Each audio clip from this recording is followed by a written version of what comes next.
सत्संग इस कलयुग में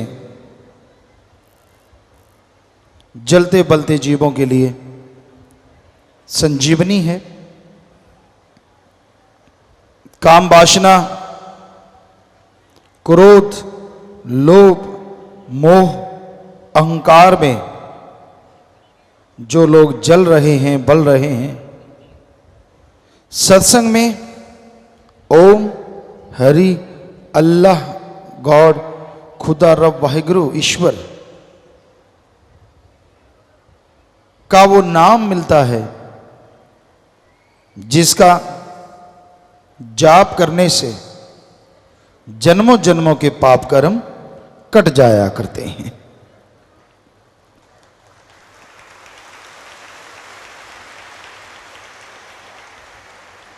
कौन नहीं चाहता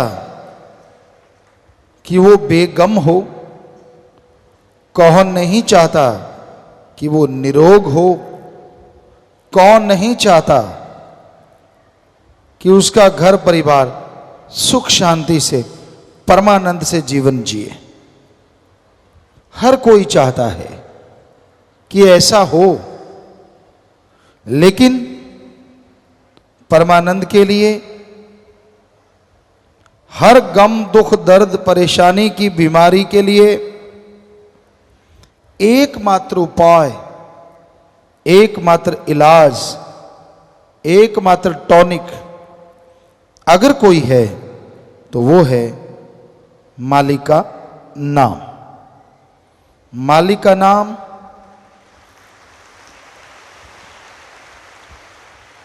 अनमोल है, पर वो बिना दाम के मिलता है। तुलसी जी कहते, ईश्वर नाम अमोल है, बिन दाम बिकाए। ईश्वर नाम अमोल है, बिन दाम बिकाए। तुलसी ये आचर्ज है, ग्राहक कम ही आए।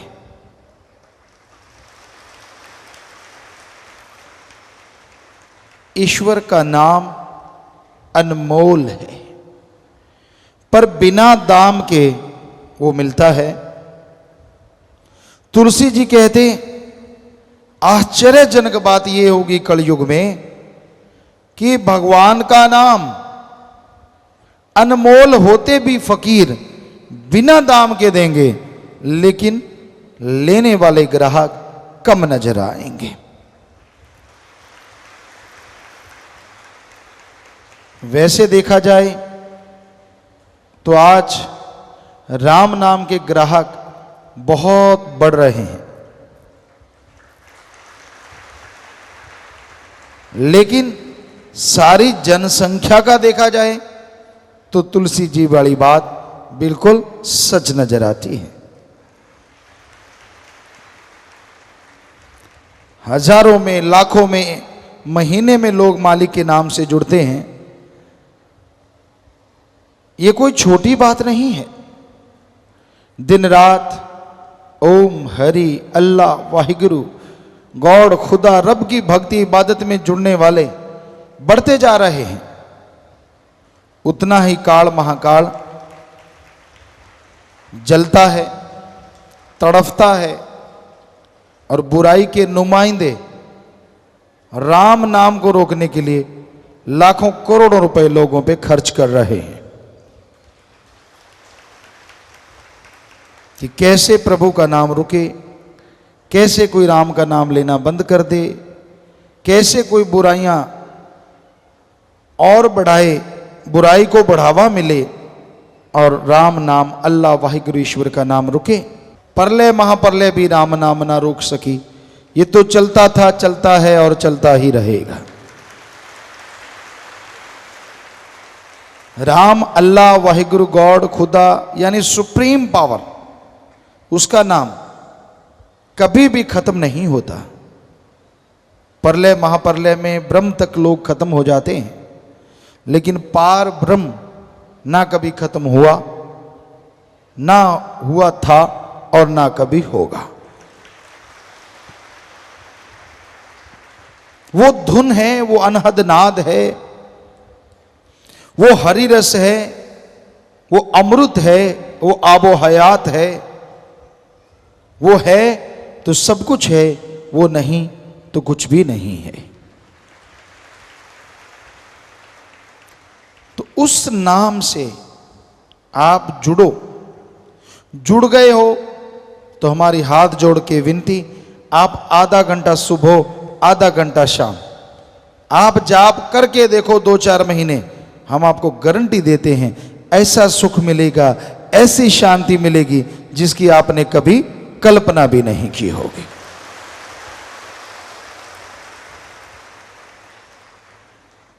अब आप अगर जाप करते ही नहीं तो क्या किया जाए? बेपरवाह जी फरमाया करते, दिल करता है कि सब लोग जाप करें पर कोई करता नहीं, और ऐसा कुछ है नहीं जो घोल के पिला दें। राम नाम तो जपना पड़ेगा। जादू टोना मंत्र सब रिद्धि सिद्धि में अटक के रह जाते हैं, अटका देते हैं। मालिक का नाम सुखों की खान है, और उसका जाप करते हैं, करते हुए जो ओढ़ निभा जाते हैं, दोनों जहां में उनकी जय जयकार होती है और उनका नाम अमर हो जाता है।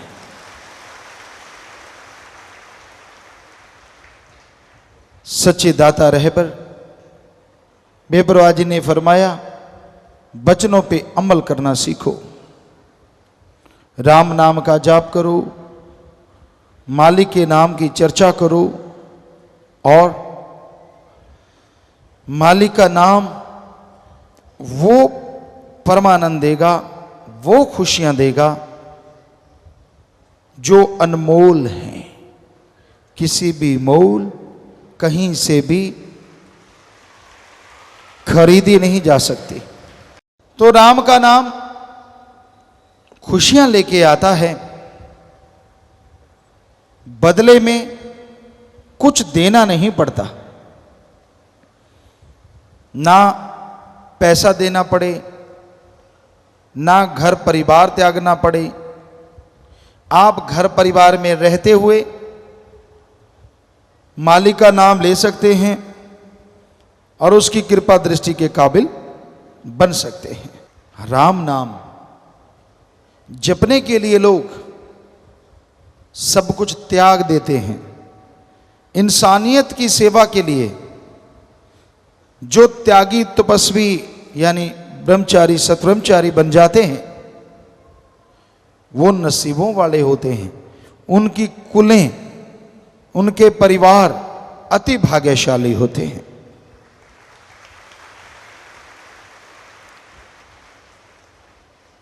भीष्म पितामह हिस्ट्री में, इतिहास में बड़े योद्धा, शूरवीर, बहादुर हुए, और उनका नाम भीष्म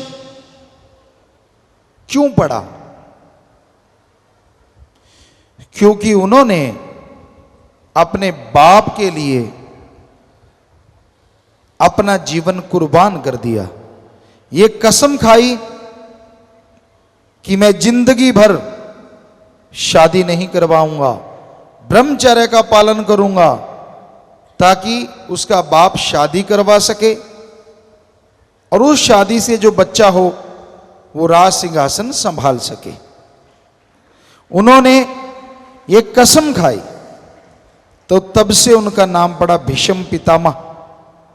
भीष्म भयंकर, हद से ज्यादा भयंकर प्रतिज्ञा उन्होंने तो अपने बाप के लिए की, और आज इस जलते बलते भट्ट में जो भी भाई बहन ये प्रतिज्ञा लेते हैं कि ताउम्र मालिक की याद में लगाएंगे, इंसानियत की सेवा में लगाएंगे, वो आप ही बताओ, एक अपने बाप के लिए प्रतिज्ञा करता है और एक भगवान की औलाद के लिए प्रतिज्ञा करता है, जिसमें उसका खुद का स्वार्थ नहीं होता, कौन महान है? बेपरवाह जी ने फरमाया, सच्चे सौदे की फकीरी दा मुकाम बड़ा ऊंचा, यहां मिट्टी होके रहना पड़ता, शान का क्या काम। बस इतनी सी बात है, दीनता नम्रता धारण करो, वचनों पे रह के सेवा करो। अरे जीवन में वो मकाम हासिल करोगे, वो खुशियां मिलेंगी जिसकी आपने कभी कल्पना नहीं की होगी। तो हे सेवादारों, हे इंसानियत की राह पे चलने वालों,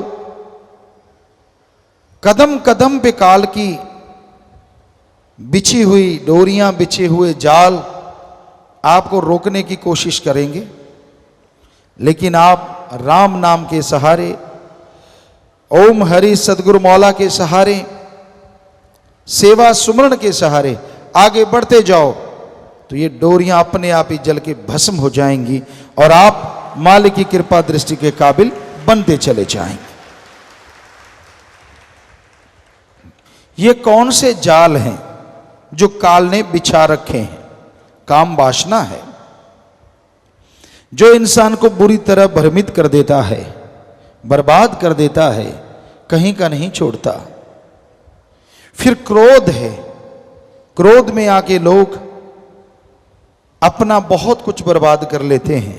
भाई भाई को खत्म कर देता है, बाप बेटे में झगड़ा है, बहुत कुछ ऐसा होता है जिसकी कल्पना भी नहीं होती, तो फिर भी आप बर्बाद होते हैं। फिर मोह ममता, अपने परिवार, अपने बच्चे, अपनी माँ बहन बेटी, सब कुछ उसके लिए इंसान पागल हो जाता है, कुर्बान कर देता है।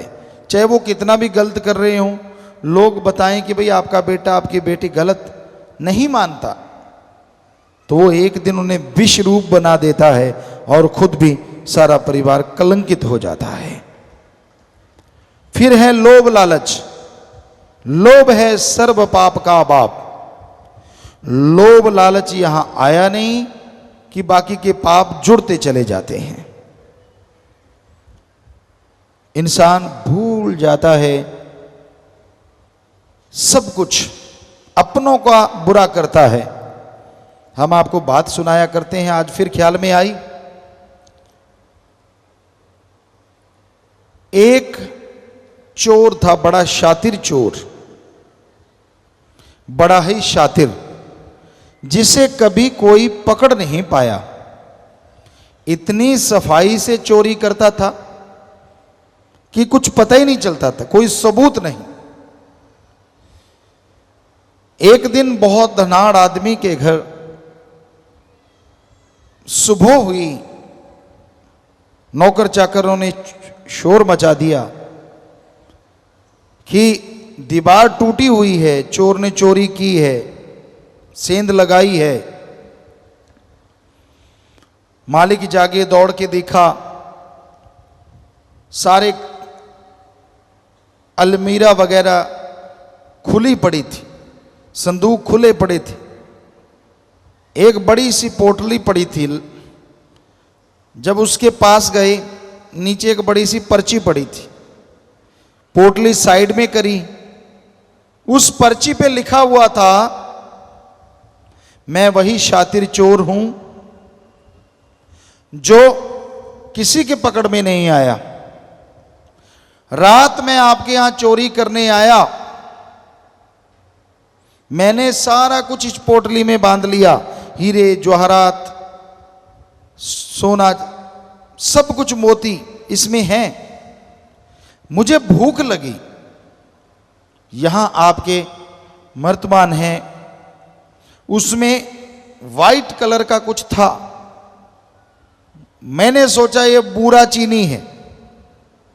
मैंने उसे खोला, हथेली पे रखा और यूं फांक लिया। ओ, ये बूरा चीनी नहीं, ये तो नमक है।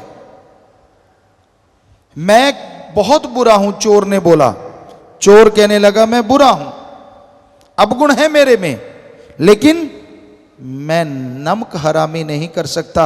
मैंने आपका नमक खाया है, इसलिए ये सारा सामान छोड़ के जा रहा हूं। चोरों के भी कायदे, चोरों के भी इंसानियत होती है। आज घोर कलयुग है। लोग एक चुटकी नहीं, ट्रकों के ट्रक, ट्रालियों की ट्राली नमक खा जाते हैं। और माया रानी जब सूंघती है, माया रानी सूंघा दी जाती है तो पल में अनाप शनाप शुरू हो जाता है। जो राम नाम के गुण गाते हैं वो राम नाम को उल्टा बताना शुरू कर देते हैं। अब खुद ही देखिए इंसान कितना गिर चुका है लोभ लालच में, हद से ज्यादा।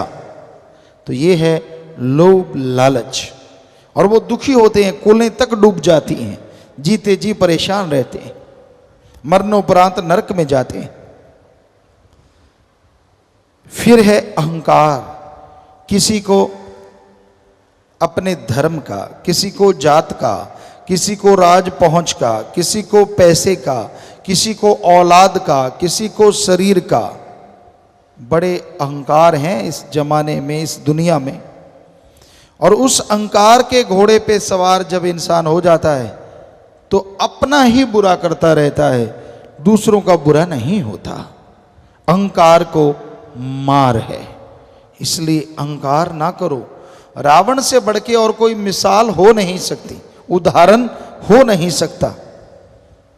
सब कुछ था रावण के पास, चारों वेदों का टीकाकार पंडित, यानी कहीं से भी कोई दोहा बुलवा लो, अगली लाइन बोल देता था, उसकी व्याख्या कर देता था। सफल, अति सफल राजनीतिज्ञ। जब वो मरना सन था तो श्री राम जी ने लक्ष्मण को बोला था कि लक्ष्मण जा इसको राजनीति में गुरु बना ले। ये बहुत सफल राजनीतिज्ञ है, जबरदस्त वेद शास्त्रों का ज्ञाता है, ये इतिहास गवाह है और ये सच है। और वही रावण जब चाहे बरसात करवाए, सूरज चंद्रमा की रोशनी से खाना बनवाए, एटम परमाणु कंधे पे टांग के घूमता जाए। सफल क्लोन ज्ञाता, खुद के 3 या 4 बेटे थे, बाकी सब क्लोन थे। 1 लाख बेटा, 1.25 लाख आगे नाती, यानी सफल क्लोन ज्ञाता। इतना जबरदस्त आदमी, इतना टैलेंटेड आदमी। एक ही बुरा कर्म किया, अहंकार किया कि मुझे मौत भी नहीं हरा सकती, तो 1 लख पूत 1.25 लाख नाती, तेरा वनगर दिया ना बाती। इसलिए अहंकार ना करो। बड़े बड़ों को अहंकार ने चकनाचूर कर दिया, खत्म कर दिया। ईगो, अहंकार मिटा दो। खुद ही मिटाओगे खुदा आएगा, खुद ही मिटाओगे तो खुदा बिगड़े काम बनाएगा। यानी अहंकार त्याग दो, दीनता, नम्रता रखो, दीन बन के रहो, नम्र बन के रहो। हर समाज में आपको कोई अच्छा कहेगा और रूहानियत में आप तरक्की करते चले जाएंगे, कोई बाधा नहीं आएगी। तो भाई ये 5, फिर मन माया, वो तो है ही जबरदस्त। इनके मुखिया हैं, 5 के हेड हैं। मन भरमाता है और माया आदमी को सब्ज बाग दिखाती है। पैसों के लिए लोग पागल हुए फिरते हैं।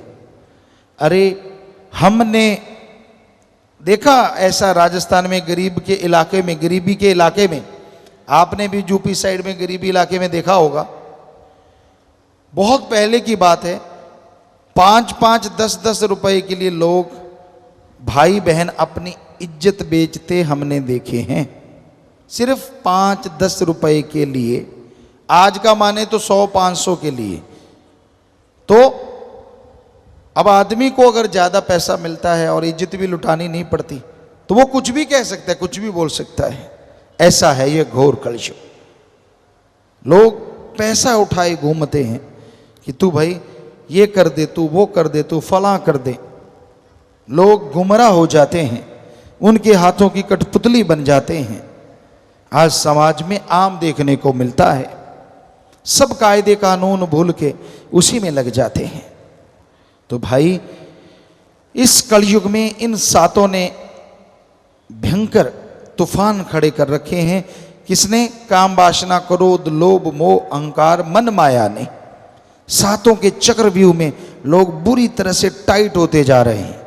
बचेंगे वो और बचे हैं वो जिनके माँ बाप का अच्छा साया है, अपने गुरु पीर फकीर के बचनों पे जिन्होंने अमल कमाया है, कमाएंगे, वो बच जाएंगे। ये सातों को वो ही धूल चखाएंगे, वरना ये सात किसी के काबू नहीं आएंगे। तो इसलिए राम नाम से जुड़े रहो, सेवा सिमरण करते रहो। आप फिक्र ना करो आपके पास पैसा कम है, जमीन जायदाद कम है, क्या पता उस कम में मालिक ने कितने काट दिए आपके गम है, कोई भरोसा नहीं। हो सकता है बहुत जमीन होती, बहुत जायदाद होती और कोई ऐसी बीमारी लगती जो लाखों रुपए होते, वो तो उड़ते ही उड़ते जमीन भी बिक जाती और शरीर भी बर्बाद हो जाता। मालिक को शुक्र करो, उसका शुक्राना करो। बेपरवाजी फरमाते गरीब है तो क्या हुआ, तंदुरुस्ती नियामत है और मालिक तेरा लड़ पकड़ा है, इससे बड़ी दौलत दुनिया में दूसरी नहीं हो सकती।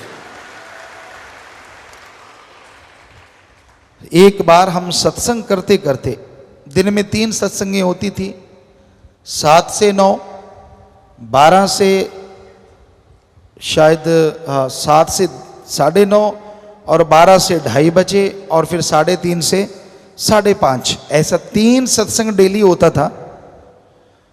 तो हम सत्संग करते करते करते करते राजस्थान के एक एरिया में गए, पहाड़गंज उस एरिया का नाम था।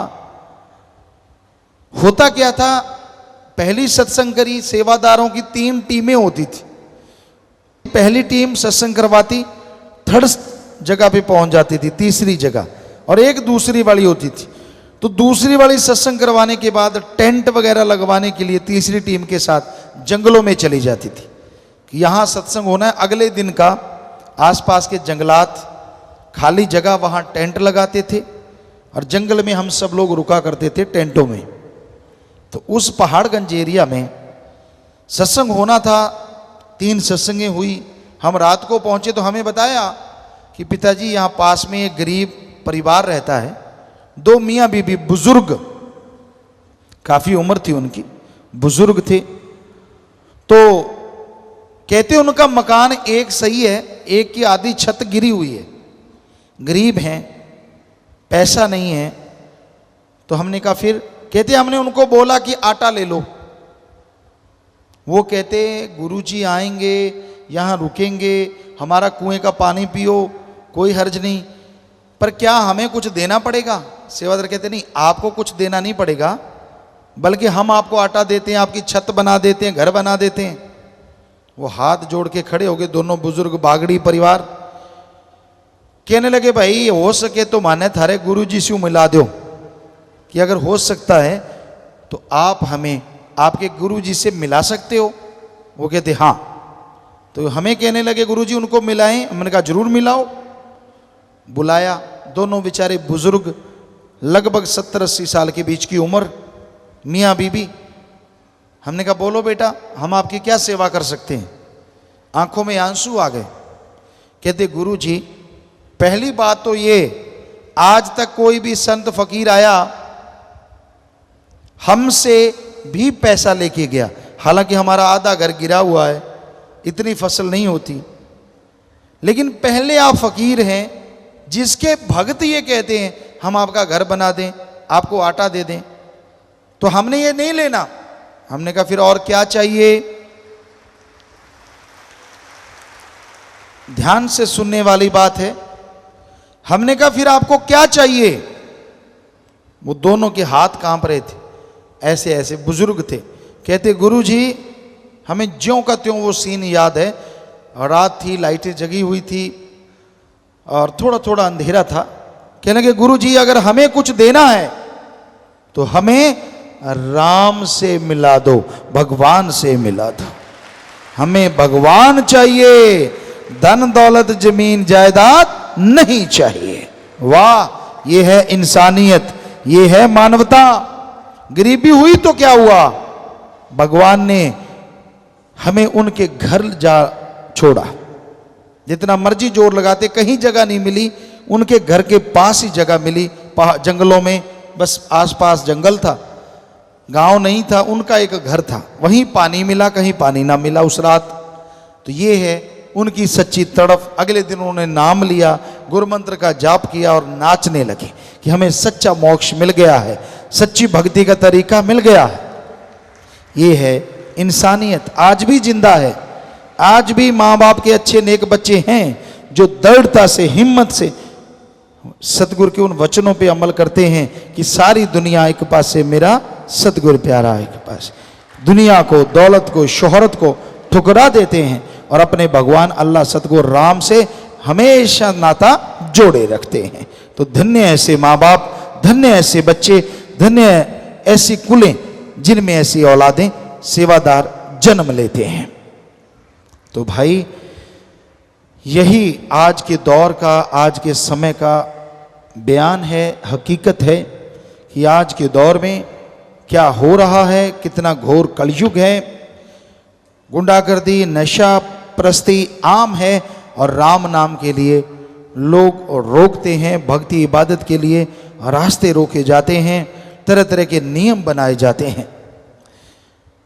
पर राम नाम जैसा आपको बोला, कोई किसी का गुनाह नहीं करता, किसी को दर्द नहीं पहुंचाता। राम नाम तो सबका भला करता है। जो भी राम का नाम लेता है उसे अंदर बाहर कोई कमी ना रही थी, ना रह रही है और ना रहेगी। राम नाम संभाल करता था, कई गुना बढ़ के कर रहा है और सैकड़े गुना बढ़ के आगे करता रहेगा।